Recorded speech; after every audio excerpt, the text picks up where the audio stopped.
It's about to get real, keep it live, that's right. From Pennsylvania to across the globe, it's time for the Steelers All-Star Show. Welcome to the Steelers by the Lake podcast. My name is James Strong, joined once again by all of my co-hosts, Cody Tanner, Jill from Ohio, and Nick Pretzel. Folks, how you doing on this coldest day of this entire doggone year? It is super cold. It's negative 11 where I am, so I've got my Steelers blanket to keep me warm. I've got the terrible towel, just secondary blanket. I wish I had the terrible towel blanket that I saw that some of the Pirates have. But Jill, how are you doing this morning? I am frigid as well. It's -5, hunkering down for this snowmageddon that we're supposed to get. Cody, how you doing? I am the warmest of all of you guys down in Tennessee. It's only in the mid-20s here, so I'm doing all right. The heat's working, the water's working, the water's dripping in the bathroom right now to make sure that doesn't freeze. But excited to talk Steelers stuff and ready for the snowstorm to hit us here in about the next 20, 30 minutes. So I'll let you guys know how it starts out because then it's coming your way. James, how are you? Doing great, man. You're saying 20s. They're talking 20s plus inches up here. So we'll see how this plays out. But I'm not worried, man. I'll stay in all weekend. I'm good with it. Speaking of things we're good with and not good with, we're going to jump right into this.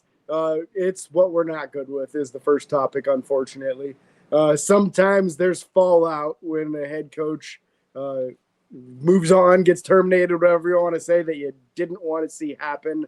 And I think it's unanimous on this show. None of us wanted to see Danny Smith move on to another team. At 72 years old, he's not done coaching. He is now the new special teams coach for the Tampa Bay Buccaneers. And they got themselves a very good one. A sad day for Steelers fans, especially those of us who have been to or are from the Edinburgh area. Yep. He was. I forgot his coaching path, but I know that he spent some time in Edinburgh, and I think he went to Edinburgh University.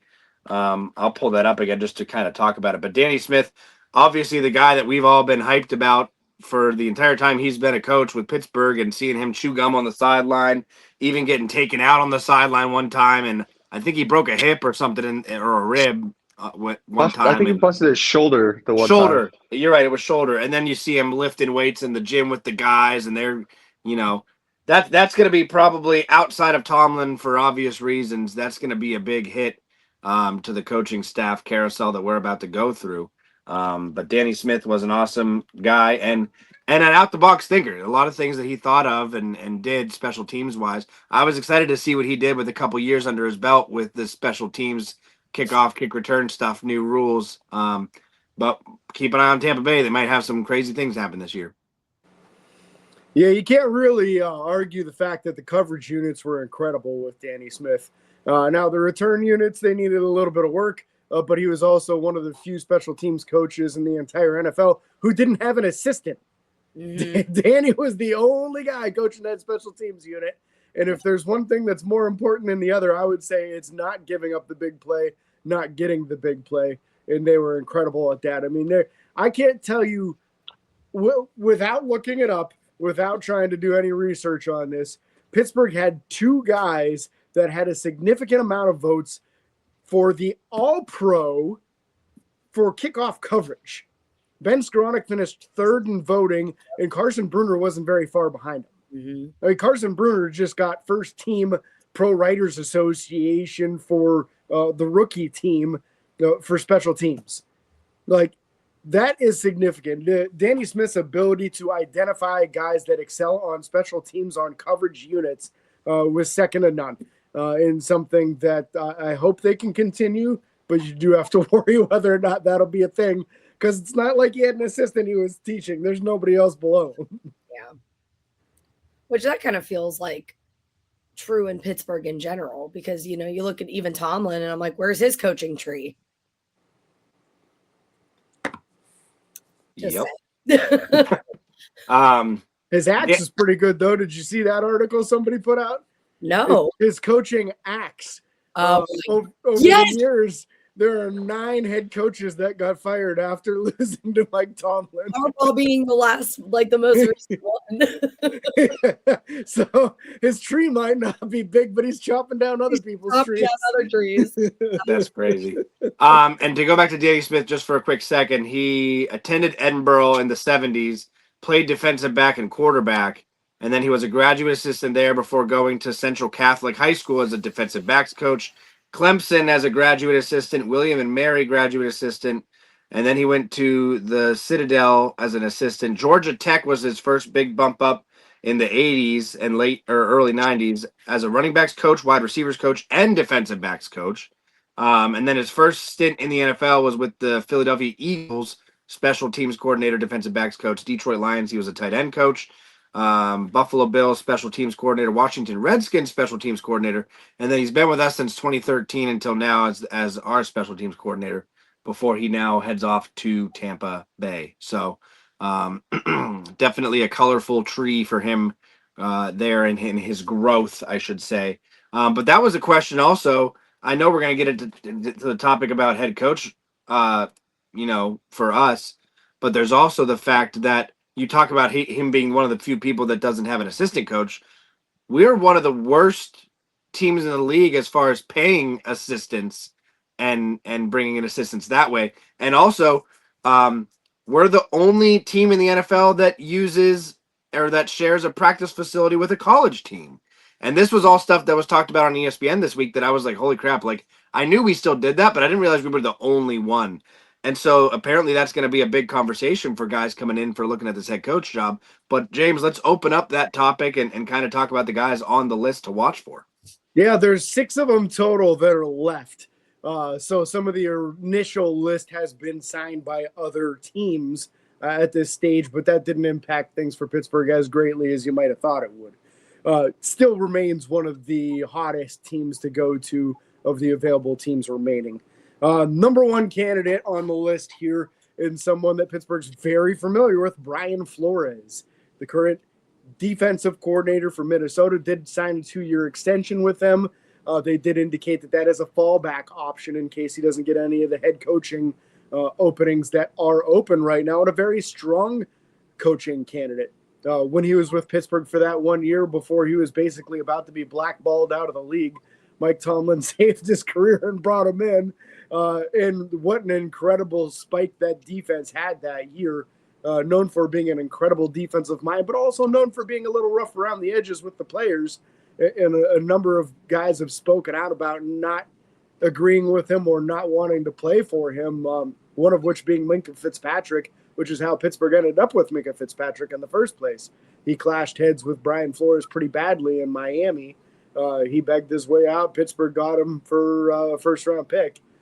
So very, very strong candidate, very smart defensive-minded coach. What say you guys? What do you think about the possibility of Brian Flores being the next head coach of the Steelers?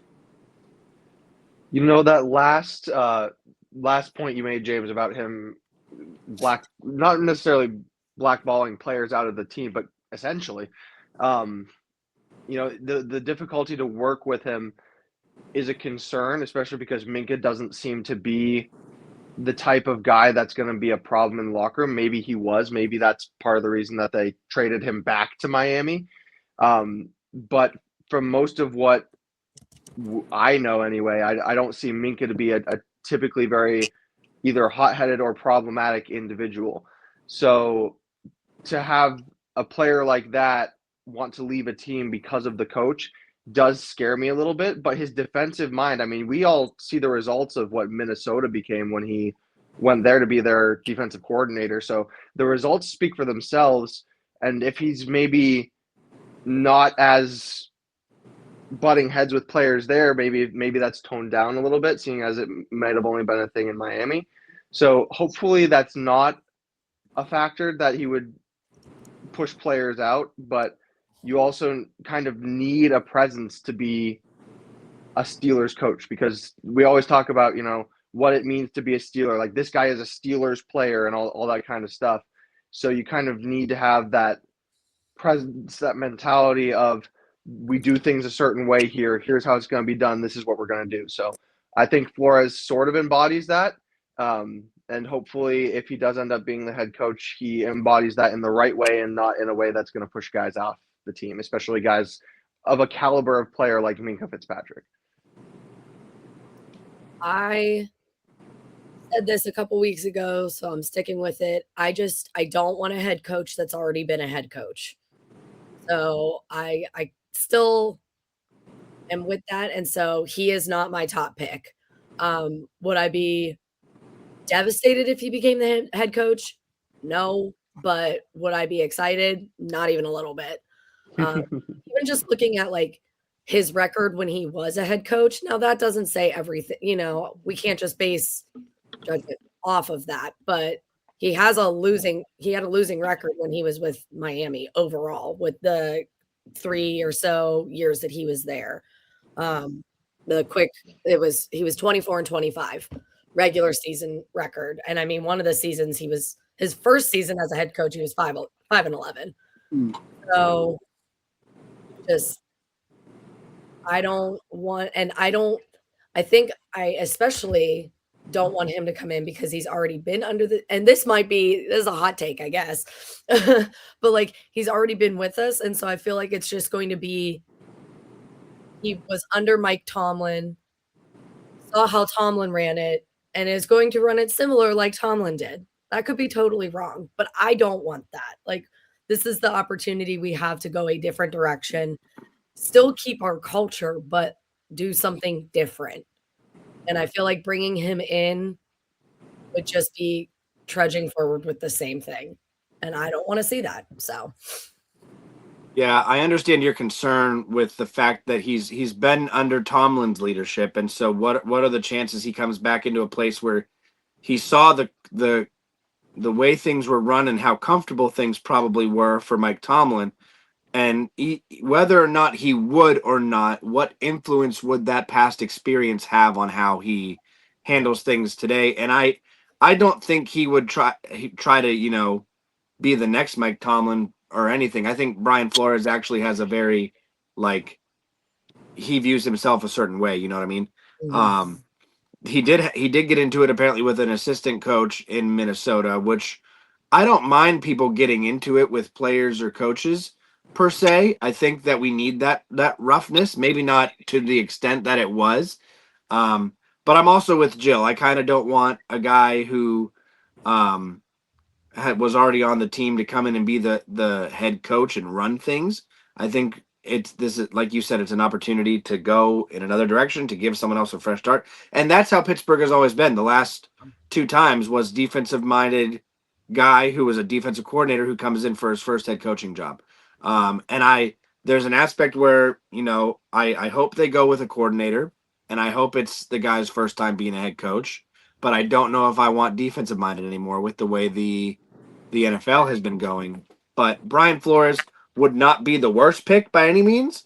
I just don't know if it would have as big of an impact moving forward in the next year or two as we would hope. I can't speak to after that, but I think there'd be that transition period of even himself developing his own system, trying to come in where you've seen Mike Tomlin do it. So I think it might take him a little while to get out of habits. So. And to your point, Cody, like I was watching, I'm always a big fan of football, and with Ben Roethlisberger, shout out to Seven over there. Maybe you come on our show and be a guest and chat it up with us sometime, Big Ben. We'd love to have you. But he was mentioning how he wants it to be an offensive guy because what we've seen a lot of under Tomlin, and I don't remember as much under Cowher because I got more into football in the Tomlin era. But what we've seen a lot under Tomlin is the defense being really, really good. And then this carousel of offensive coordinators who, after the Bruce Arians era, were not really ever that creative or up to the caliber of what we really wanted to see or have. And he was afraid of that being the case with a lot of these other defensive-minded guys that we see coming in, because the defense has never really been the problem. And not that we want it to be a problem, but he kind of wanted to see an offensive guy come in, because if you keep maybe you get a good coordinator for a little while, but then he gets poached to be a head coach somewhere, and you're looking again for that offensive minded guy. So I don't know. Maybe that kind of puts you on the opposite end of the spectrum, and then your defense suffers. But that was a thought that he had that I kind of agreed with. Of hey, maybe we could get a offensive guy in here to kind of get the offense going, and then figure out the defense as well. Well, I think I struggle with like offensive minded, defensive minded. You're the head coach. You have to be both sides of the ball minded. Like that's why you have coordinators to do their job so that like they can execute that side of the ball well and you're managing both. So I feel like it's hard to be like, well, we want a defensive minded coach because then the defense will be good. And I'm like, well, if you're a head coach, both sides of the football need to be done well. Like it can't just be like I only focus on the defense or I only focus on the offense, or because I come from an offense background, like that's a little bit, or I focus more on that. So it's hard I'm like, I don't want a defensive minder in our offense. I want a coach who's well-rounded and will manage both sides of the ball well. I think that's a pretty reasonable request. I think just realistically, guys have a specialty. You know, like I can speak English very well. I can get by on Spanish, kinda, but you don't want me teaching your Spanish class. I guarantee you that. No hablo. Yeah, I can say Porto El Baño. Like I needed to go to the bathroom, man. I can say dos más cervezas, but you don't want me teaching the class. So my only concern with Flores is not necessarily that he's been with Pittsburgh before, because I thought that his results while in Pittsburgh were fantastic. It's more so that I think that today's NFL players are too soft for a coach like him. They can't handle the kind of criticism that you get from a guy that's not scared to have those difficult conversations. And like Cody mentioned, an assistant coach in Minnesota that maybe didn't care for him. Tua Tagovailoa has said some things that he didn't really care for him. Minka got his way out of town while he was in Miami. There's been a few instances here. Am I worried about that if he comes to town? No, because if you're that soft, then I probably don't want you as a Steeler anyway. But I think he's an excellent option, but I'm with you guys as not the primary one I would want. Interested on the next player on the list here, former player, Anthony Weaver, who's the current defensive coordinator of the Miami Dolphins, a former defensive lineman for the Baltimore Ravens, has played in the league, a very, very well-respected defensive mind, who Dolphins fans don't want to see leave Miami, and Bills fans are praying he gets hired by someone outside of Miami so they don't have to go against his schemes anymore. How do you guys feel about the possibility of Anthony Weaver as the next head coach? As of right now, Miami can keep him. I like what he did in a divisional matchup, but it was divisional matchups against the Bills. The defense, the Dolphins were not a good team this year, and some of that was the offense, some of that was the defense, but they just haven't been able. I can't remember who I was listening to, but they were going through the numbers, and I don't have those numbers in front of me, but I was just not impressed with the Dolphins' defensive production because it was kind of skewed by some of those divisional games that are always when you're more motivated and you're more wanting to go out there and beat the other team into the ground. So I was not a fan of where they were in the bigger moments. And maybe that's the players and not the coach and all that kind of thing. But just was not impressed with Weaver from, I want to say it wasn't Steelers Depot. I want to say it was 93.9 The Fan, maybe. It might have been a radio show. Yeah, just wasn't impressed with his production with Miami this year in context, because you can look at the stats as a whole, but like we might look at this Pittsburgh Steelers offense 20 years from now or this year and say, wow, that offensive line was rated really well. Well, yeah, but Aaron Rodgers was also getting the ball out super fast because he they played well, but you have to put the numbers into context and understand where they came from. And I don't have it all in front of me, but the way they presented it made me worried about Weaver and made me go big fat no from me. Now, did they mention on that program that you listened to that all the starting secondary basically was out for the season before the season began for them, because they were about ready to march Artie Burns out as a starting corner this year until he went down for the season before the season started as well. And he was originally like 5th or 6th corner on that depth chart there.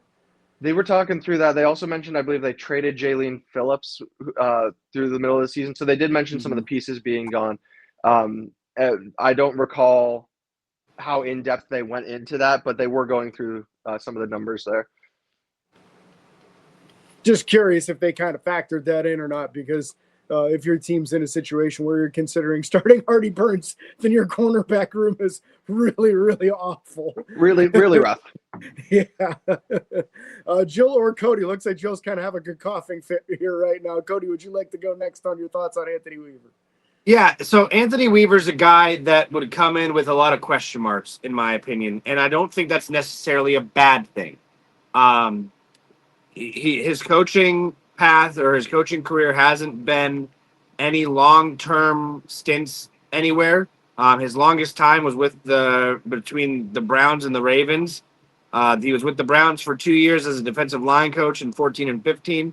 And then with the Ravens in 22 and 23 as an assistant head coach and defensive line coach. The thing that I was kind of trying to do some research on was seeing how these teams performed in their times when he was there. And there's just not enough data really that I can see to come in with a strong opinion neither here nor there about what he was able to do with these teams. And that's the downfall, unfortunately, of not staying with the team for longer than a year or two, is even as an assistant coach, coordinator, you don't often have time to implement your ideas and your plans in a long-term fashion. So I think this is one of the more unique options for us to bring in. Because of obviously being a defensive-minded guy again, that's the part that I struggle with. But I'm open to it in the sense that this is a guy that has almost no expectation. He can kind of come in free bird and develop his own system and do things the way he wants to do. And after 2, 3, or in that 4th year, we can really start looking forward to, all right, this guy hasn't had enough time to cement himself. What are we going to see out of this team? Where are the strengths? Where are the weaknesses? And hopefully at that point he builds together a team of good coordinators. But this is I think the biggest question mark for me out of all the guys we're going to talk about. This is the biggest question mark because you have no idea what you're going to get. Jill, what do you think? Yeah, that's kind of my thoughts. I was a little concerned, and I know it's hard when we're looking for a new head coach to kind of be like, well, 8 years down the road, 9 years down the road. But like the fact that he's been bopping everywhere had me a little concerned of like, well, are we in here 2 years and we hate it and we leave and we're in the same position again?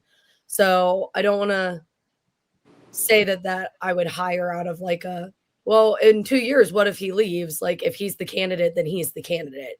But I just don't feel like I'm swayed one way or another. I feel like with, Flores, I'm more like, no, I don't want to see him. Like there's 2 that I'm like, no. There's 2 that I'm like, I like it. And I feel like with Weaver, I don't know enough to make a good decision as of this point. And I mean, I know everybody's over here offensive, like, yes, we want an offensive minded coach, but is he like, will he, with the defensive minded coach, will we coach is his style of like that takeaway football that I feel like our current defensive players have, what's the scheme going to look like in that aspect? Well, so just interesting. A lot of what ifs, but Yeah. then if it's any year, like I think we all came to the conclusion of this upcoming season will be interesting. And I have Well, and that's why I brought up like even Mike Tomlin. Mike Tomlin had 4 years, if I remember correctly, with the Tampa Bay Buccaneers, and under Tony Dungy, and so you got to see what he was able to do with that defensive backfield. The problem here is this guy has never stayed anywhere long enough to, I think, get anything productive from another coach. Like that's the struggle. Yeah. Yeah, I'll tell you one thing I do like about him is it seems that he's got a real good history with dominating his division opponents. And I think that that's an important thing for Pittsburgh going forward is we want to get back into a situation where the Bengals, Browns, and Ravens don't want to play us because we beat them every time. So I'm on board with that aspect of it, but I'm with you guys as to where maybe as far as the resume of this particular candidate, not as strong as some of the other candidates. I'm going to push over to one that might be the strongest candidates in a lot of people's minds here. And I think you all are going to know exactly where I'm going before I even say his name, but I'm going to say it anyway. And that is Chris Shula, the defensive coordinator for the Rams. Chris has a pretty extensive resume there, including having been a defensive backs coach, a linebackers coach, a defensive line coach, now a defensive coordinator, and the guy who has helped the Rams move forward with still a very good defense after losing Aaron Donald. And a lot of times when you lose that marquee generational player on one side of the football or the other, it greatly negatively impacts that side, and you have a tough time rebounding from it. Him and his scouting staff have had the ability to go out there, analyze, find talent, and insert people and continue the winning ways of that defense with Braden Fisk on that defensive line, Jared Verse as an edge rusher. Even we've seen it with Quentin Lake. Quentin Lake was not a high draft pick at safety and has played very well for them and just earned a big contract extension. So I think Chris Shula, with his experience, but also the family history, his grandfather being the great Don Shula of the Miami Dolphins, the NFL's winningest head coach in the history of the league, and a large tie between him and the Pittsburgh Steelers. In fact, he's the one that recommended Chuck Noll to the Steelers as the head coach. Don Shula recommended Chuck Noll from his own staff. Huge ties here. Fantastic candidate, in my opinion, but I want you guys' intake on this. Well, I like the fact that he is not he has the last name, but he's not riding the coattails of the last name. Like, he's out there making the name for himself and proving his worth. So that to me speaks volumes, and that's what Pittsburgh's about. You know, we have that culture of like, you go out and you do it. You can't just like, not from last year, not from this. We go out and we do it. And so I really like that. And I feel he's one of my top candidates. I think with all of the defensive positions that he's been in and knowing a defense truly inside and out will bring a great aspect to the head coaching role in Pittsburgh. And especially that is our identity, as much as everybody hates it. And it's in like this day and age in the NFL, yes, we do need a little bit more of a push with the offensive side of the ball. As we can see, we've been struggling.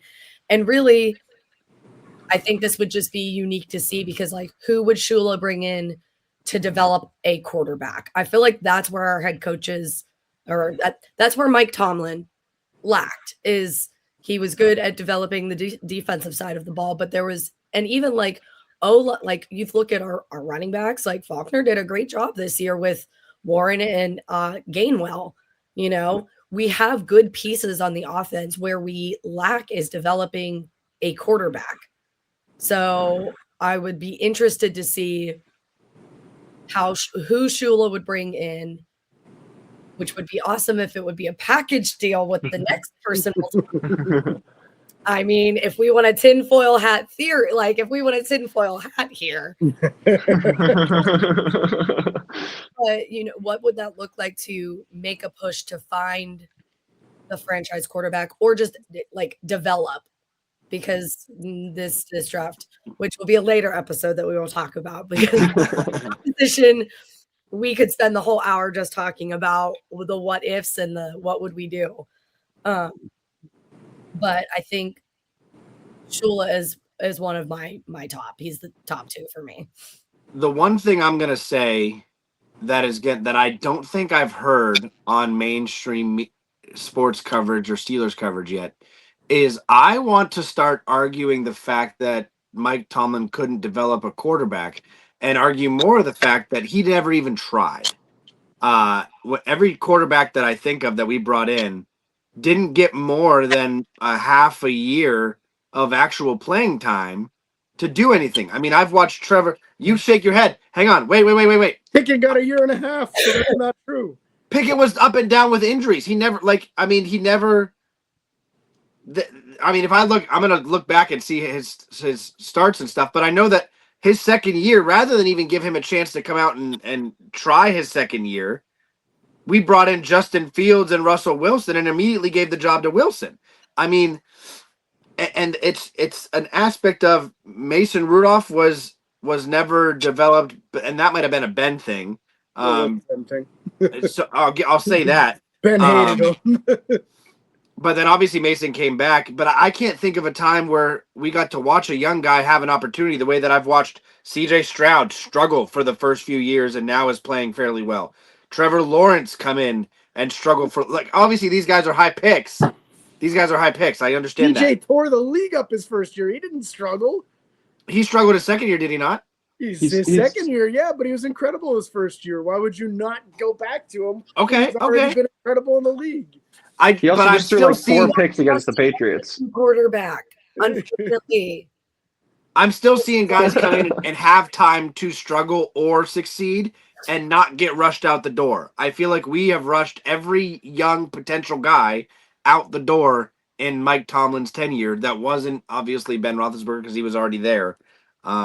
Give me names, Cody. I want to hear who you're so upset about because it's a list of 3rd, 4th, and 6th and 7th string guys who you don't anticipate being good enough to be a starter in the first place. Hang on. Keep talking. I'll come back to this once I can pull the list up. I hate this argument because the only real person other than Ben Roethlisberger that he had to develop was a first rounder in Kenny Pickett. And Kenny Pickett's been on 6 teams and hasn't worked on any of them. So it wasn't that Mike Tomlin couldn't develop Kenny Pickett. It's that Kenny Pickett wasn't good enough. Yeah. We can talk Landry Jones. He was a great backup quarterback. Mason Rudolph turned into a good backup quarterback. But I don't want to hear about 5th and 6th round guys not being developed into starters when there's maybe 2 or 3 of them in the history of the NFL that have been good starters. It's just not. Let's put some respect on Super Bowl winning champion Kenny Pickett. 2 gloves is his name. Okay? Nick. The counter to that is it still goes back to the fact that the play calling was absolutely atrocious. So that has nothing to do with developing the quarterback. Got it. If you don't let a player play. So anyway, my thoughts on there we go, Shula. Yeah, you guys kind of nailed it right on the head. We have kind of covered already how he's got every aspect of that defense firing on all cylinders, and that's why the Rams are currently in the NFC Championship game against their division rival, the Seahawks. And I'm so excited to see that game because that's going to give us a little bit more of a look into what he's able to do, especially against a team that's been chugging right along and is rightfully in the championship game in the Seahawks. So I'm very excited to see that game tomorrow to get a little bit more of a look at what he does. The other thing that really excites me, and Jill alluded to it slightly, is that he has access to the Sean McVay coaching tree as a part of it. So when he comes in, he can pull guys from that McVay tree, and he is part of it himself. And we've seen how successful McVay has been with his coaching tree. You get like the Matt LaFleur's of the world. I know there's a number of other head coaches out there that were under McVay that are succeeding in the NFL today. So he comes with the name pedigree, the experience of coaching different positions along the line and succeeding as a defensive coordinator as well. And then he also comes with the pedigree of being a part of the McVay system where he gets to learn from a guy who I believe McVay is also an offensive-minded coach. So he has the aspect of being a defensive mind with the tutelage of an offensive mind and the ability to pull from that system.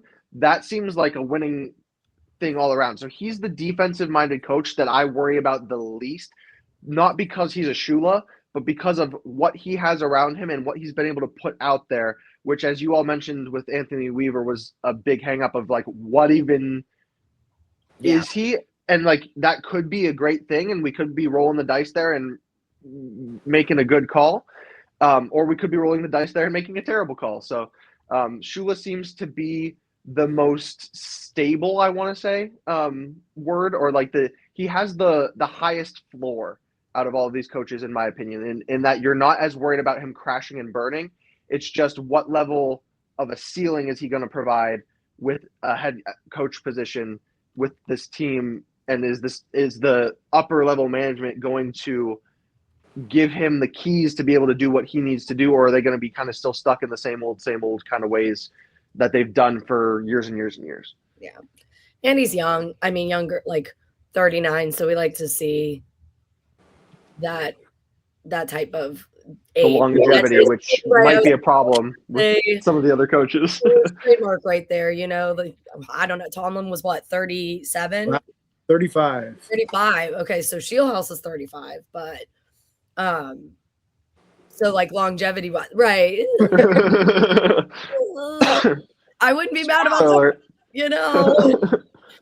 But You're telling me we can get a head coach? I mean, I know we're doing a little bit of a jump to the next guy here, but you're telling me that we can get a head coach named Shieldhouse in the right, Berg? I mean, how Yinzer is that? Come on. Come on. All right, let's talk about him then. He's the next guy on the list, Nate Shieldhouse, the passing game coordinator for the Rams. Not the current play caller, but a well-respected name as far as his offensive mind, and quite the potent offense there in Los Angeles.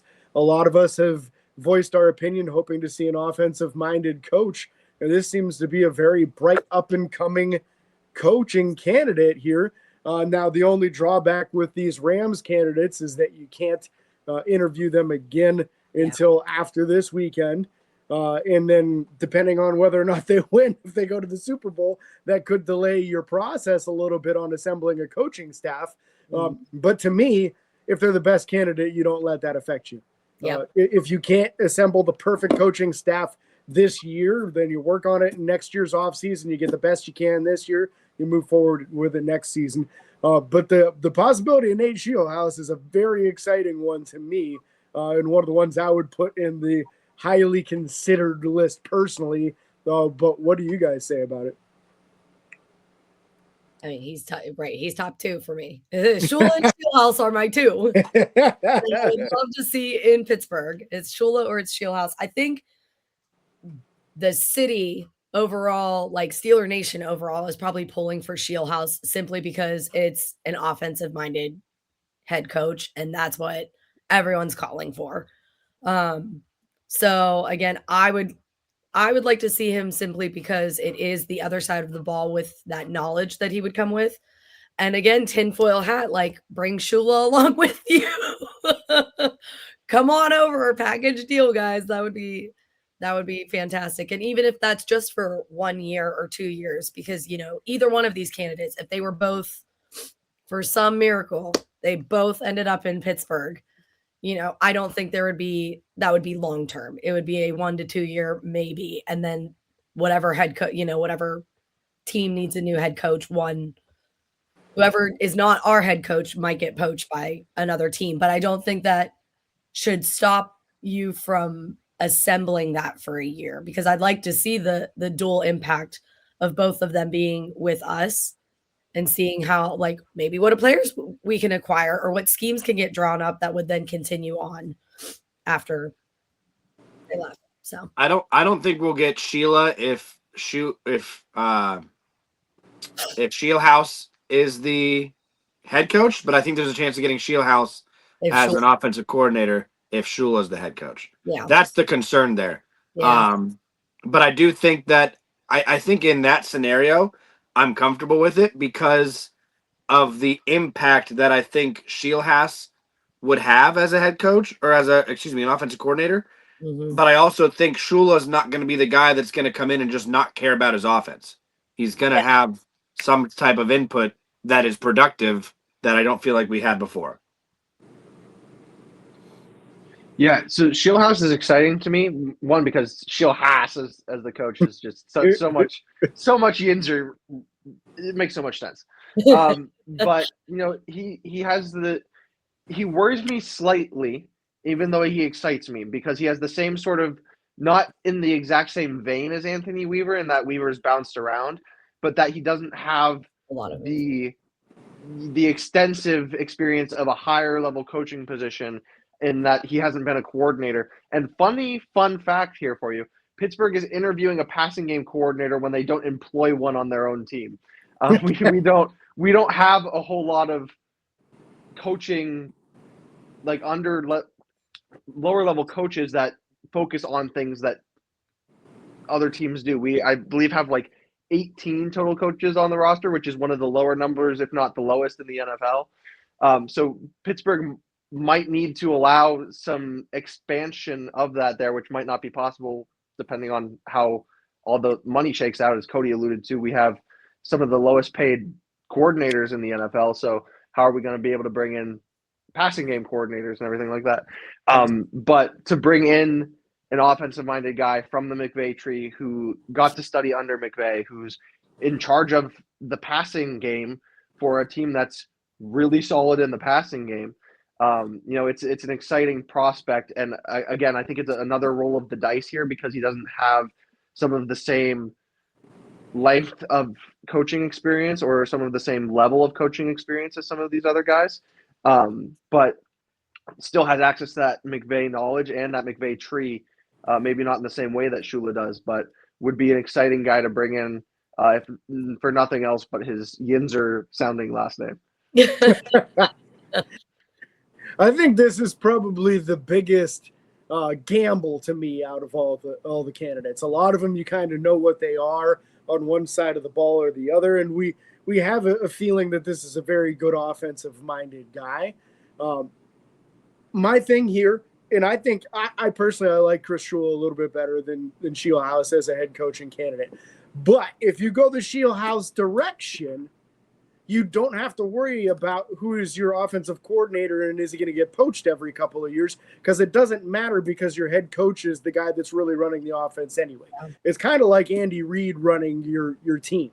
Mm-hmm. The offensive coordinator is still a very important position, but the offensive coordinator is going to do what Andy Reid tells him to do, and it's going to be successful because Andy Reid is such an incredible offensive-minded head coach. Mm-hmm. And I think that the way today's NFL is going, and it's a complete opposite of how Pittsburgh's always done things, even Chuck Shula or even Chuck Knoll was a defensive coach coming into his tenure. So this is 3 head coaches in a row for Pittsburgh, defensive-minded coming into it. That was their specialty.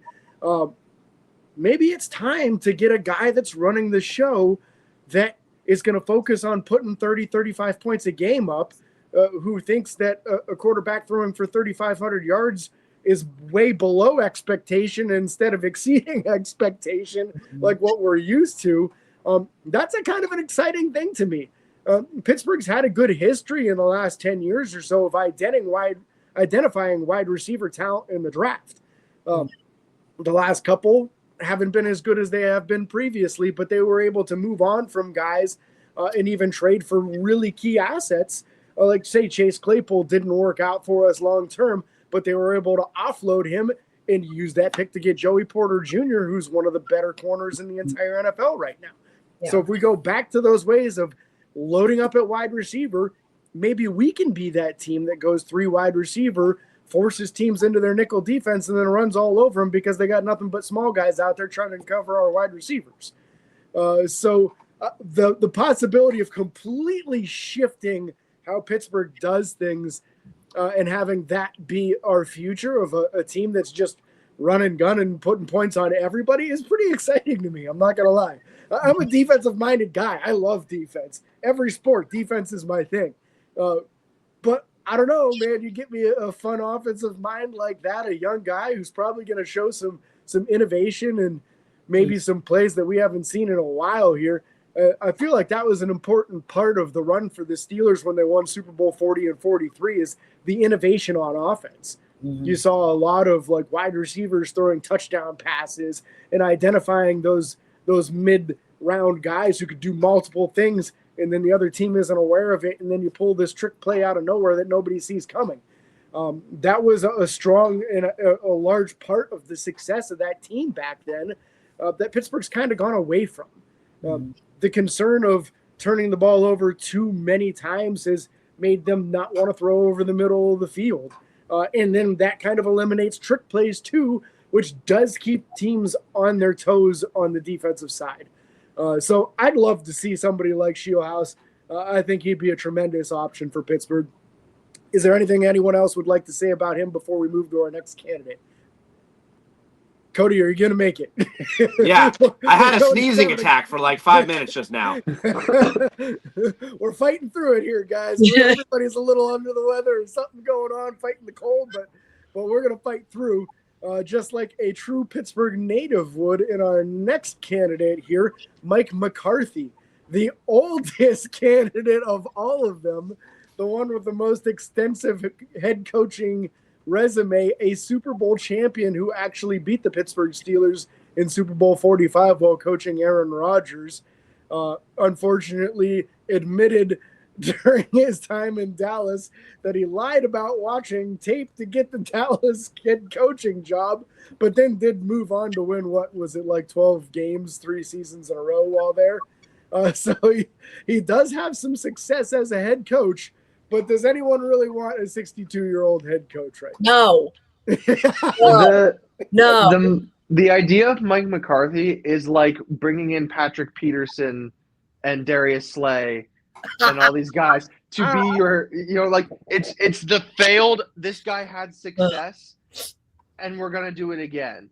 And it, to me, like, if you bring back Mike McCarthy, you might have a better chance of getting Aaron Rodgers back. I don't know that I want Aaron Rodgers back. While I love Aaron Rodgers, and like that's the same thing with Aaron Rodgers there too. Is like you're getting the guy who was an amazing elite guy who is past his prime, who is now underperforming where he was, and you're getting him for his name and what he was. Yep. I don't want that with Mike McCarthy. I think that sets this franchise back another several years, and then we end up in the same position where we were, where we do 9-8 or 10-7, and we do a first round playoff exit, and then we're still screwing ourselves out of a good pick. If you do an Anthony Weaver or a Nate Shieldhouse, you might have a rough first season, maybe, or first couple seasons, but then you get the draft capital to go draft the stud guys that you then need to build that team in a new era. So, no, I don't want Mike McCarthy. No. After I heard that he lied about like watching film to get the job, I was like, I want none of that in Pittsburgh. Like, absolutely not. No. And plus, you mentioned he's 62. Like, how much longer is he going to want a head coach for? He's already had 2 head coaching stints. Right. I'm like, you're going to coach for at best maybe 10 years at best. If like, no, it just, the longevity of it makes no sense. I think I don't want I think if Pittsburgh, if the Rooney family decided, hey, we want to take one more shot at a Super Bowl right now. No. With Aaron, I'm not saying this is what I want. I'm saying, okay. Good clarification. If we want to take one more shot at a Super Bowl right now with Aaron Rodgers, Adam Thielen, the guys in place, try to get Connor or Cameron Hayward back, keep the guys happy. Let's take one more real serious shot. Mike McCarthy's the guy. If Pittsburgh wants to build a team for the future and not just the next year and hope you win a playoff game, it is going in literally any other direction than that. Any other direction. Get Flores if like I truly do anything else. Yeah, you have to think that the goal here is to be able to identify the next head coach that can stay in Pittsburgh for 15, 20 years like what we're used to. Yep. Not saying that this is what absolutely everybody should be doing, but it's been a recipe for success for Pittsburgh, so why screw it up now? So that means to me, a guy like Mike McCarthy should be ruled out right away. I agree with Cody. If you thought, hey, we were that close with Aaron Rodgers, if we can get him a couple more weapons, if we can do this and that a little bit differently, well, then Mike McCarthy is the way to go. But don't sign him past a 3-year deal, and maybe even just the 2-year deal. I don't know, because you're not going to get more than 1 year out of Rodgers most likely anyway. If Rodgers does play another season, is it going to be as good as it was this year? Right. Chances aren't that good. No. What we saw from Aaron Rodgers this year might be the best of what he has left in his tank. It might be from here he goes right back to what he was as a New York Jet, which was not that good. Now, granted, that was a drastically worse team than Pittsburgh.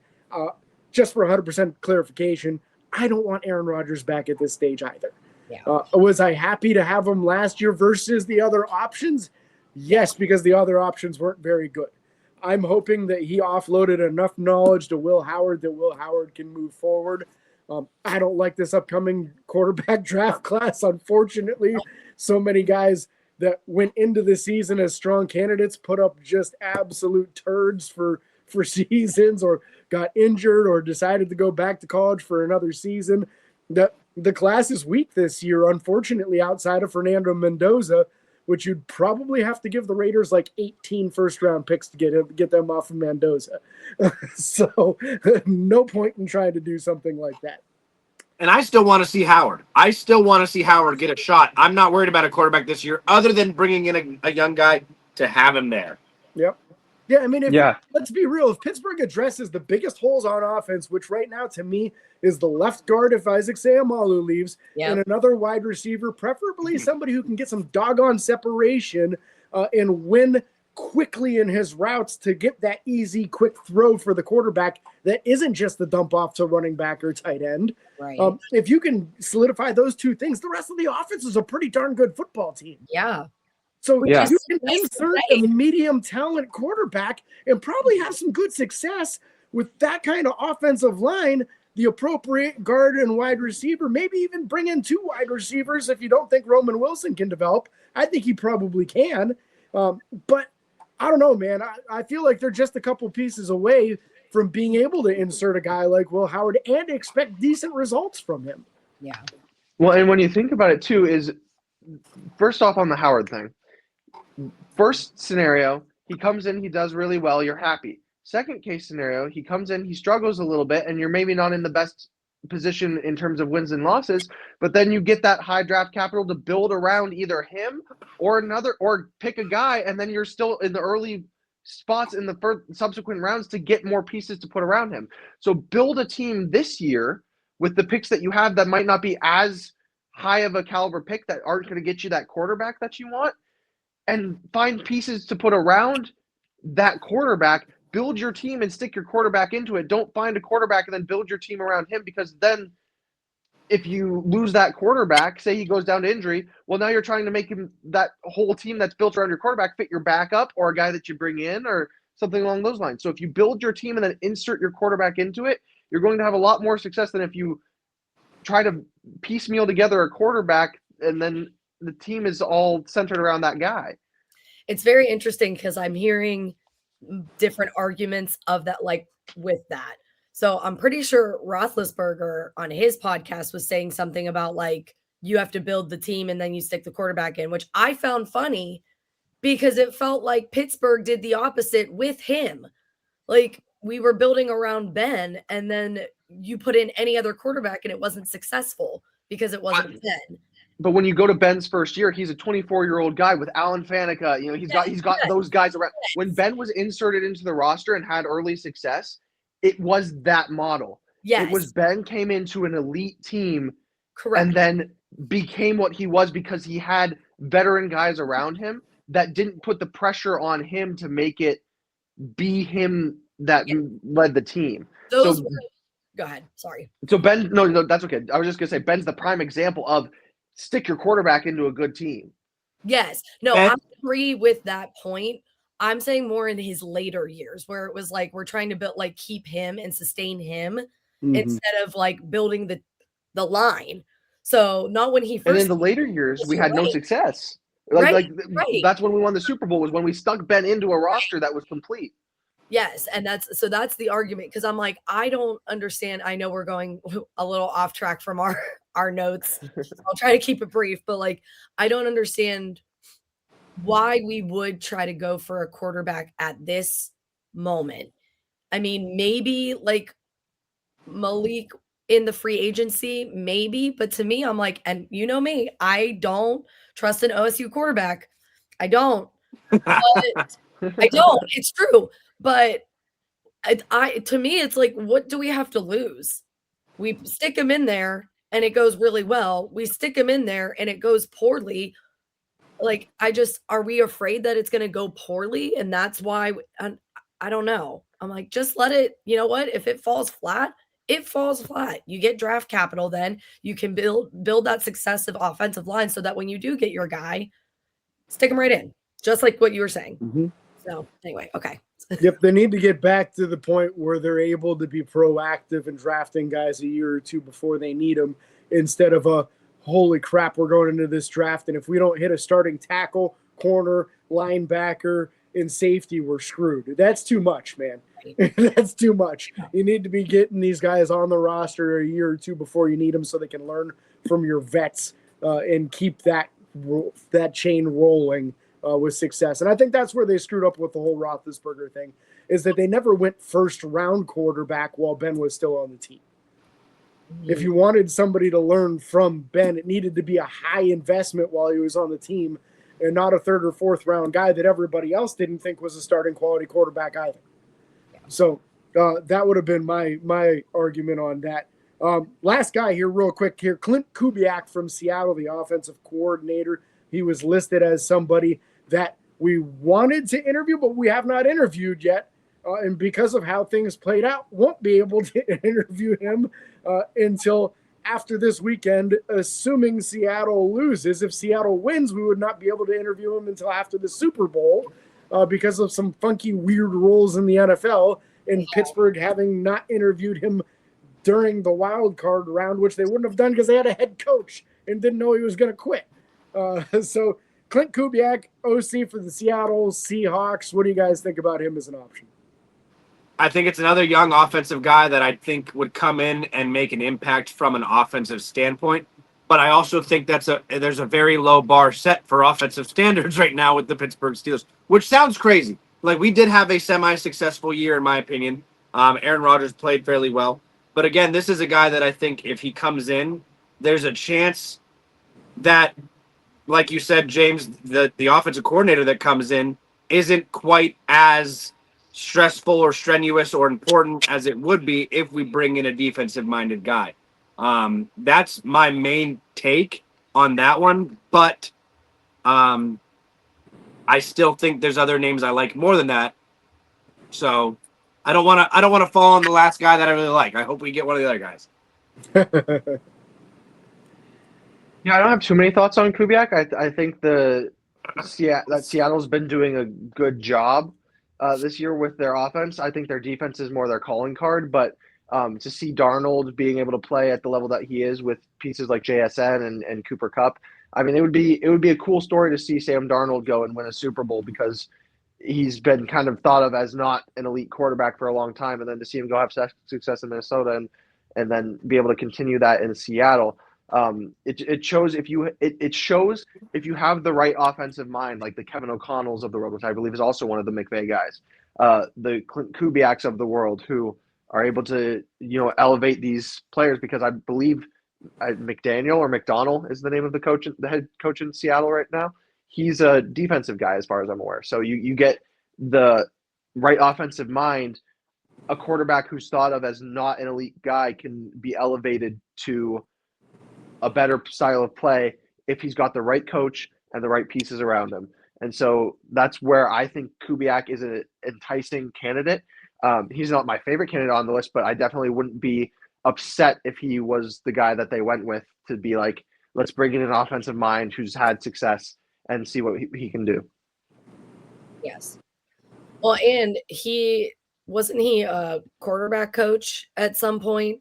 So he has different experience at different positions within the offense, which could be really cool.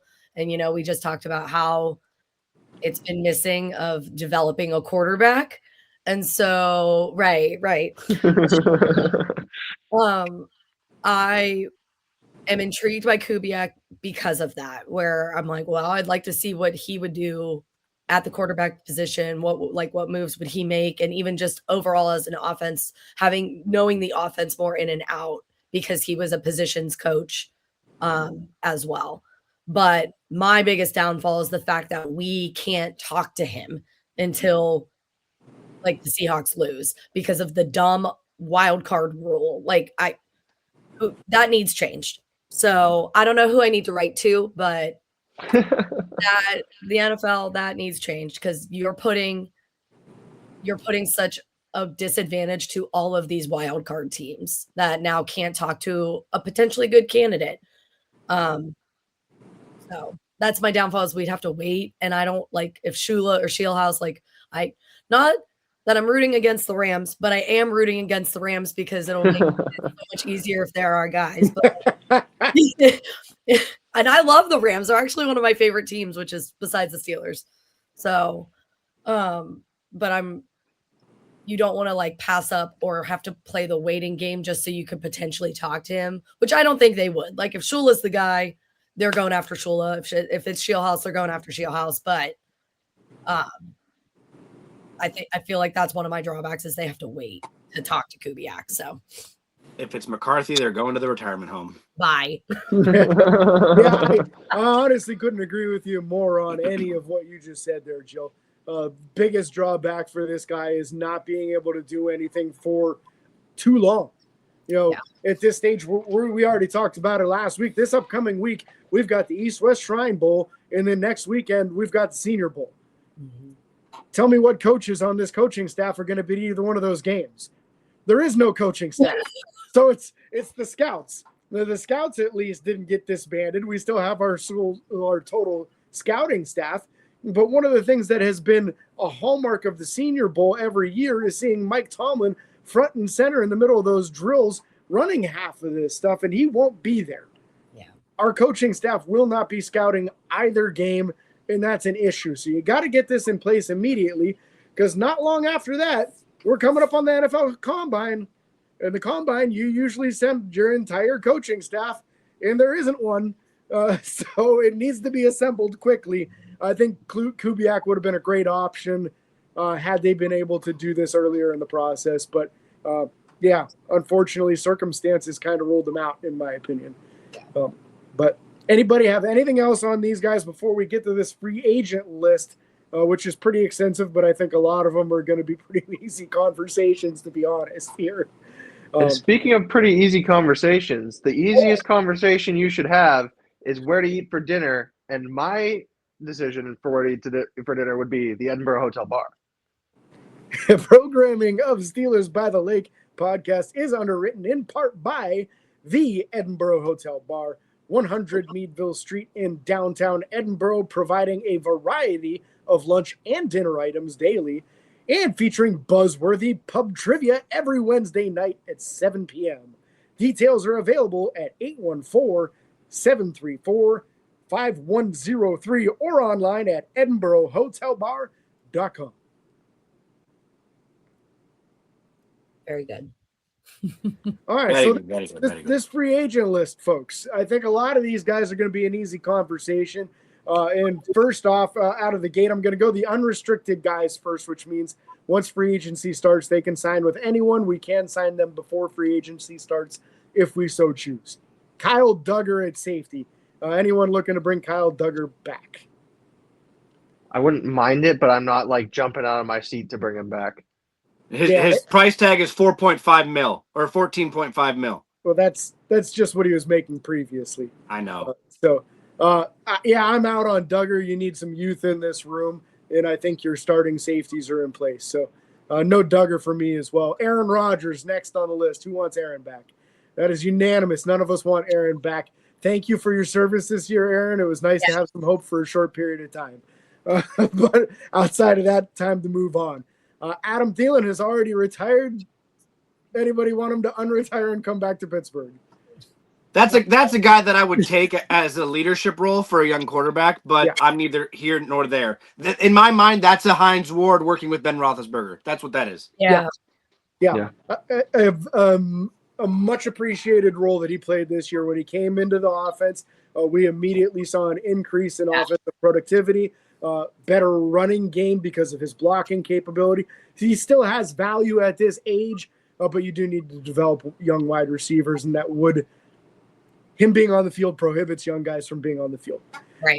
Isaac Seumalo next on the list, unrestricted free agent. Cody's moving on from him. Oh. Why? I know that he brings some type of balance, but I'd rather pick up somebody else in free agency a little younger or draft somebody. Okay. So point of order that will determine my decision here. Does free agency start before the draft, I believe? Yes. Yes. So in which case, I think we might need to move on. If someone else is going to sign him, then we need to just let him go because this is the unrestricted group. So I think we might just need to let him walk then and just really go after someone in the draft. Might not get the first round guy, but there's still some talent available in this later rounds that should be serviceable. I mean, heck, we got Mason McCormick in the 4th. Yeah. So Yeah. you can find guys that are of starting caliber in later rounds. Yes. Yeah, couldn't agree more. At 32 years old, the last couple of years for Seumalo have been riddled with push muscle injuries, whether it's pectoral or tricep, and that is of extreme importance for a guard. You need to be a big, burly, strong dude who cannot be run through. We saw him get run through in the playoff game, and that was a devastating play when that happened. So I would like a younger guy, somebody who is an absolute bulldog in there, who cannot easily be moved. And like Nick said, you can get a starting guard 2nd, 3rd, even 4th round if you're real lucky. So you don't necessarily have to do it in the 1st round. Next guy, Cole Holcomb. Cody's out on Cole Holcomb. I was out last year. I appreciate that that- Cole Holcomb came into camp looking absolutely ripped, but his play on the field was also torn to shreds. Yeah. So I'm kind of out. Well said, James. Couldn't have said it better. Yeah. Speaking of ripped, Miles Killebrew and his ripped up knee. Yes. Cody Yeah. would like Miles Killebrew back at 32.7 years old. In his limited role, yes. Well, that's I- the problem. Is it's so limited. Like you only ever want to see him out there for special teams. So why? Why not bring him back? That's my thing. You know he's a good personal protector, and you know he's good at special teams tackling, and he can block punts. But he hasn't blocked a punt in like 3 years now. I think it's been 2, right? He didn't do one this year or last year, I'm pretty sure. Okay. And then Moon got one 2 years ago, but nobody got one this year, I don't think. No. the knee is a concern for me, as is Danny Smith leaving. And Yeah. so I'm very sad to say this because I loved Miles Killebrew as a special teams captain for this team as long as he was. But I think as a part of this reset, I think he's got to be one of the ones to go. Yeah, my concern with Killebrew, and he was awesome as a Steeler. He was an all-pro special teamer. The last couple of years, not as productive in getting tackles as previous years. He had a stretch of punt blocks that was unmatched. Just multiple years. What was it, like 3 individual years of 2 punt blocks? That's just something you don't see. But I think it's time for Ben Skoranek to be the special teams captain on this team. We love Skoranek. And if he's 32.7 now, that means he's going to be 33 starting next year. And they kind of count him into the safety room, which is a negative impact on being able to develop guys in the safety room because it's one less guy you're going to have on the roster that could be young, that could be developed because you're hanging on to Miles Killebrew. So I'm grateful for his service. You have any interest in coaching, Miles? Because we need a special teams coach, and you might be a killer one, buddy. Hey, bring him in. Bring him in. Daniel Aquale, next on the list. Anyone want Daniel back? Nope. He had some moments as a run stopper. I'm out on Daniel as well. Next name on the list, Dean Lowry. Tore his knee up in the preseason, didn't play all year. Nope. No. We're all out on Dean Lowry. Next one is going to be a conversation, I believe, which is Kenneth Gainwell. I want him back. I don't think we will. He's gonna make a payday. So here's my thing on Kenneth Gainwell. I think he's earned a payday. I don't know that I want to pay him the payday money. And with the way the draft is currently shaking out in a lot of mock simulators, which I know are the most accurate thing in the world, and we still have to figure out what the exact draft order is going to be. And there's still the combine and pro days. But the way the draft is shaking out right now, you can get Nick Singleton from Penn State in like the 4th, 5th, 6th round.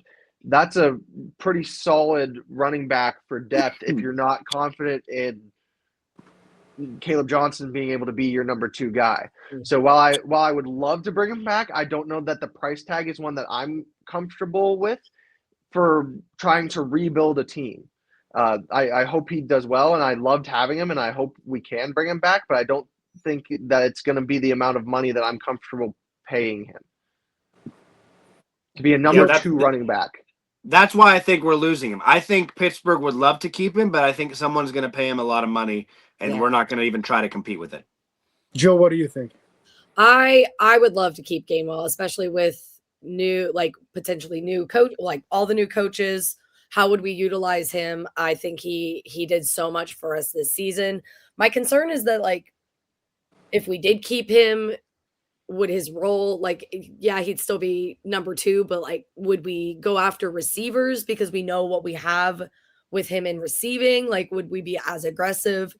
But there's a lot of variables in that because we don't know who our coach is. So, they could see Gainwell and be like, yeah, he's a great receiver when we need him, but we're still going to go after like wide receivers in the draft or in the free agency, Yep.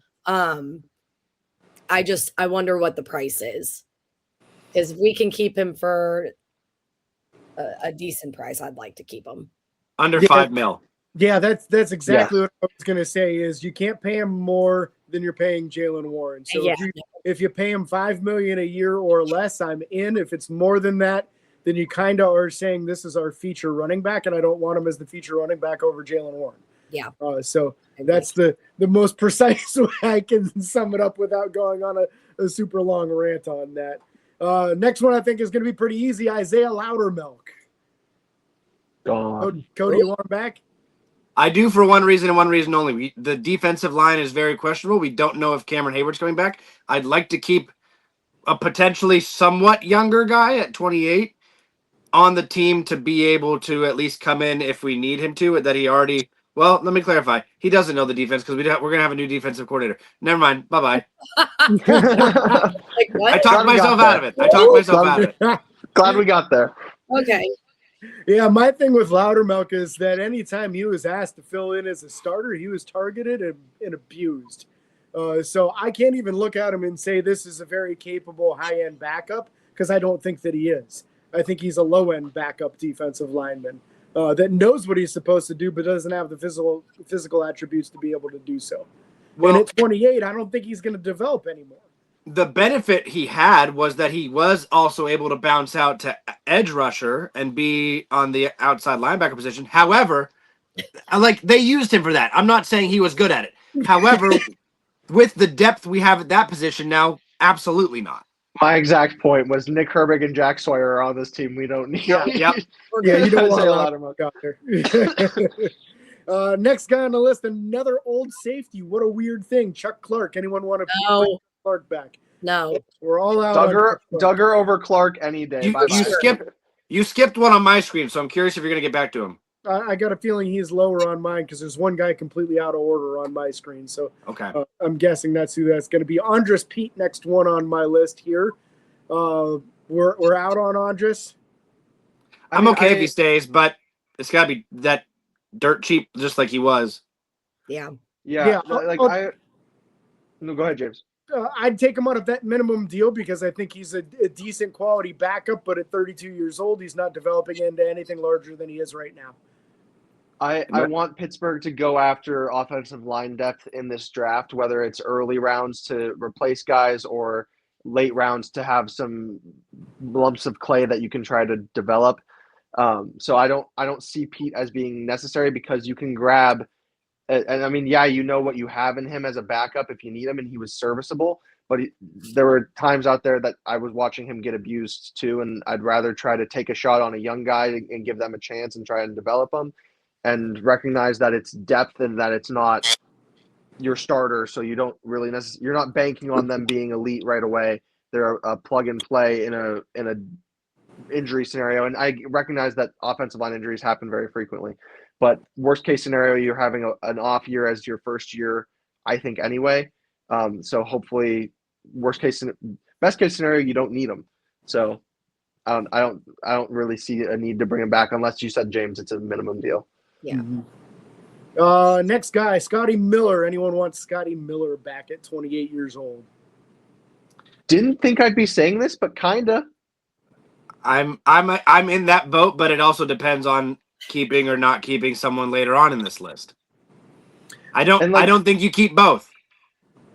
I feel where you guys are insinuating on this, and I'm going to say I don't want him back, and I don't want him back because I feel like Scotty Miller on the roster means you're not developing young guys on the roster. Yeah. There are certain guys that you're making that commitment, and we ran into this at the end of the year. Roman Wilson didn't have any experience returning punts, so Scotty Miller ends up getting the jersey on game day. Scotty ends up returning some punts and actually doing well. I don't want that. Put somebody else in an uncomfortable position, and let's see if they can do it or not, because we need to develop some of these young guys on the roster. I don't want to see nothing but old veterans that either never were or aren't anymore at the wide receiver position. Some young guys need to be given a shot, so I'm out on bringing Scotty Miller back. I agree. All right, Asante Samuel Jr., 26 years old. We all want. I agree. I don't think he was incredible on the field, but he also wasn't bad in youth at the position. We need a number 2 corner, and we're not 100% sure who that's going to be right now. So I would definitely bring him back, assuming the price tag is not insane. MVS, Marquez Valdez-Scantling, Cody's favorite player. No. Gone. Bye. None of ours. He can't block. He can't catch. Get him the hell out of here, man. I'm out on him. Jabril Peppers, another old safety. Anyone want this old safety? No. Not particularly. I would rather have Duggar over Peppers. Yep. Yeah, I'm with you. Out of the 4 safeties we've talked about that are over the age of 30, I'd take Duggar over the other 3. Yeah. Max Sharping, offensive guard. Anyone? No, I'm out on him as well. James Pierre, another decent conversation here, had 11 pass breakups and only started half the year. Cody's a yes on him. I'm with Cody. It's not even a question. It's not even a question. Yeah, I think the only question is how much do you end up having to pay him, but I would love to see him return. I think after last year's performance, he's your clear number 2 corner. Asante Samuel, you want to bring back because he would be possibly your long-term number 2 guy. Pierre is 29 years old, so that's working against him, but his play was incredible this year. I think you can get Pierre under 4. Keep intercepting your cousin, and you're welcome in Pittsburgh anytime. I fear that it might be a decent amount more than $4 million, but I still think you should pay it because he's a starting corner. Yeah. Even if we're talking about a $10 million price tag on Pierre for $10 million a year for 2 years, I pay it because it's a starting corner. Mm-hmm. Yep. Fair enough. So, Donald Parham, the tight end. Anyone? Yeah, because I kind of want Connor Hayward to go still. Trade Johnny. Get Johnny. Yeah, I don't know that it impacts anything as far as people that make the roster. I'm fine with him coming and trying out for the team. Skylar Thompson, the number 4 quarterback. Cody's a yes. Yeah. Well, we don't know a quarterback, so No, because I'd rather see them either bring in a guy in free agency like Malik Willis potentially, or you could even potentially snag like a backup quarterback that's serviceable like Marcus Mariota, who's also, I believe, a free agent. And then he could be that veteran guy that's in your room that's a bridge for a year, or that is a mentor for Will Howard because he's seen different offenses around the league and is able to give veteran experience. Is that not Mason Rudolph? No, Mason Rudolph I don't think has the veteran experience around the league that Marcus Mariota does. Marcus Mariota has won playoff games. Mason Rudolph has not. Bye. But it's true. I would much rather see them do something like that, or draft a guy in the later rounds, take a flyer on a guy like Drew Aller, who got hurt so his draft stock plummeted, and who has played in a decent, well, Penn State sort of fell off, but who has some potential upside that you could bring in. I don't want Skylar Thompson back. I'm out on Skylar just because I feel like it's either Skylar or Mason, and Mason's under contract, so you might as well roll. Yeah. Yep. Next guy on the list is going to be someone that I know Cody is going to want to keep here, and I can confidently say that. Calvin Austin III. I think you're the biggest fan of him of all of us here, Cody. But we talk about developing a young guy, and this is a guy that I felt like. Now here's a guy that isn't like Patrick Mahomes, but we could develop it. I just think here's a guy who I kind of want to cut. I want to keep guys somewhat familiar with each other when we bring in a younger quarterback, whether it's Will Howard or somebody else, that I want there to be some chemistry in the room that the wide receiver group can communicate with the quarterback or tight end, whoever. And I think that like Scotty Miller, Calvin Austin, we've already decided pretty much to get rid of Thielen, get rid of Marquez Valdez-Scantling, get rid of Scotty Miller. Right. You want to cut 4 of the guys that were potential starters or players in these games. I want to keep at least one, and I think Calvin has obviously the most youth and still is an explosive player that I think could still be developed into something. I'm on the either keep Scotty Miller train because I think he's more reliable in the situations in which he was playing, and I was not on that board at the beginning of the season. By the end of the season, I think he proved that to me. Calvin Austin in big moments was not showing up, and I think that the Ravens would love to have him. And I wouldn't honestly mind seeing the Ravens have him because of the way he played in the last couple of years and his inability to stay on the field for a full season. Number 3, there's guys in the draft and in free agency that I think we could bring in that would be better. Alex Pierce is a free agent this year. Now, maybe the Colts re-sign him, maybe they don't. Not that I say we should, but George Pickens is a free agent this year. But you see, like, I'm not saying we should, but you see my point. There's wide receivers that are either free agents or in this draft that I think would be, if to your point, Cody, we want to develop a guy. We've tried to develop Calvin and it didn't work out. So why are we going to continue to try to develop that guy when we can get a younger guy who's more moldable and has not proven to be unreliable, when we have a guy who has proven to be somewhat unreliable, that's older and that is not what we thought he was going to be. I would argue try to develop Calvin Austin thing because we didn't have an offensive-minded head coach. Our offensive coordinator loved his tight ends more than he loved his anything else. No, he loved and didn't even use them properly. And then when we had the opportunity to put him into more situations, we brought in 2 other veterans. So as much as I agree a little bit, yes, he had some time to develop himself. We also didn't stick with it enough, in my opinion, to really see it out. I think that but I mean, there were weeks when he was wide receiver 1. I think things could have been drawn up better to put Calvin in better situations to excel.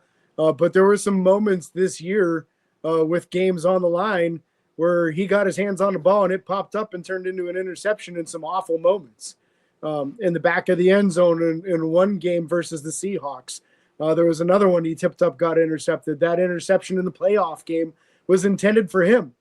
Yeah. He doesn't make much of an effort to come back and try to tackle the defender. He ends up going all the way back for a touchdown when the game was basically out of control at that point anyway.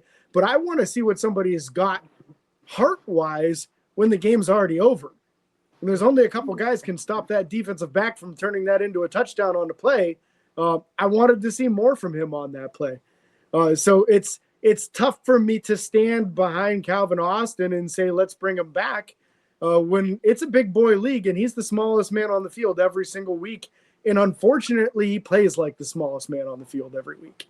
It's one thing if you're the small guy out there, but your body and guys that are bigger than you are at least holding your own. And I felt like he was just getting pushed around nonstop. So I do want a complete reset of this wide receiver room other than DK Metcalf, Roman Wilson, and Ben Skoranek. I think you need to bring in a bunch of young guys beyond that and try to reset this room completely because it just wasn't working what we were doing with him.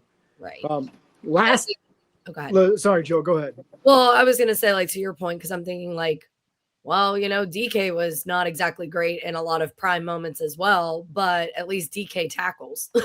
So, And how many times was he the lead blocker or somebody escorting our running back on a long play?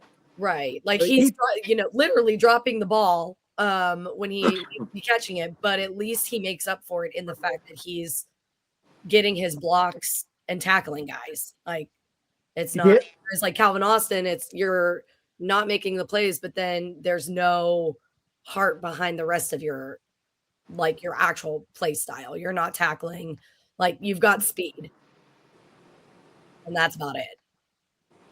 Yeah, I feel like the plus with DK in the run game is that he's got the mentality of an offensive guard. and the physical capability of one. Right. If he wants to move you against your will, he's going to do it, and you can't really do anything about it. Right. So I appreciate that about his efforts. Last unrestricted guy on my list is Connor Hayward. I'm hoping that's who you had as higher on the list, Cody. Okay, yeah. For some reason, he's completely out of order on this list.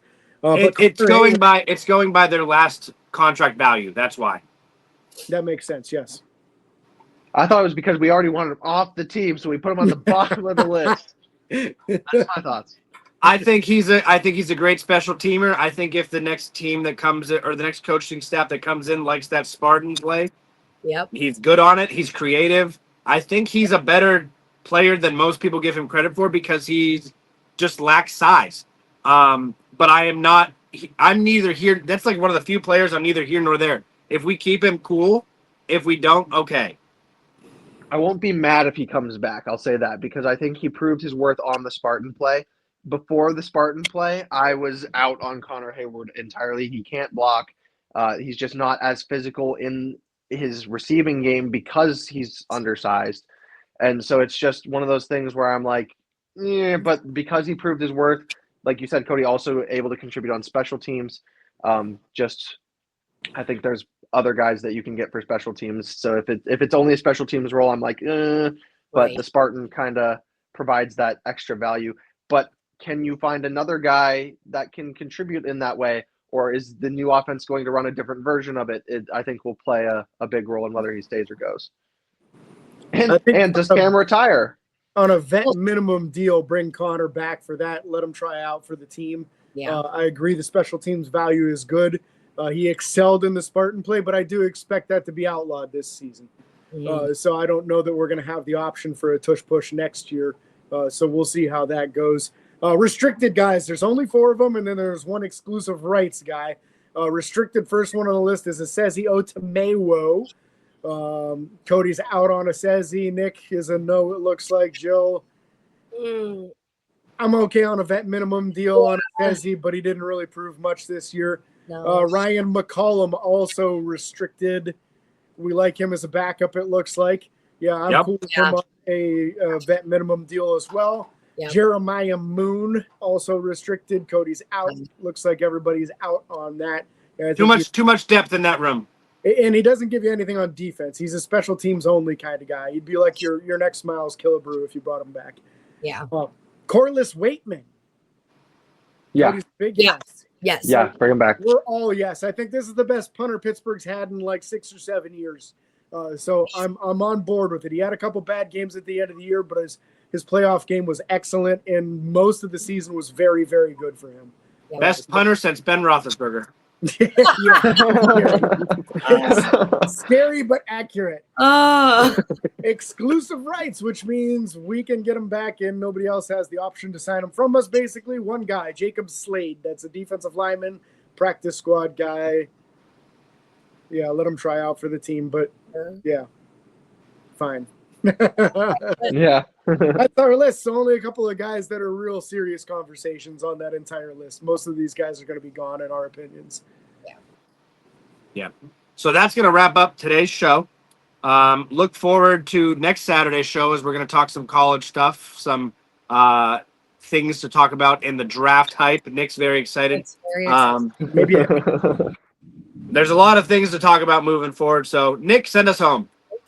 We cannot thank you enough for listening to us here at Steelers by the Lake. If you could, give us a follow on Facebook, Twitter, TikTok, Instagram, and YouTube, and Spotify. I always forget that one. Subscribe, ring the bell. It does not cost you a thing. Don't forget the 5-star reviews anywhere, but especially on Apple Podcasts. Make James Strong and the rest of us very happy. And until next time, these are your hosts, Cody, Jill, James, and Nick, signing off. Peace.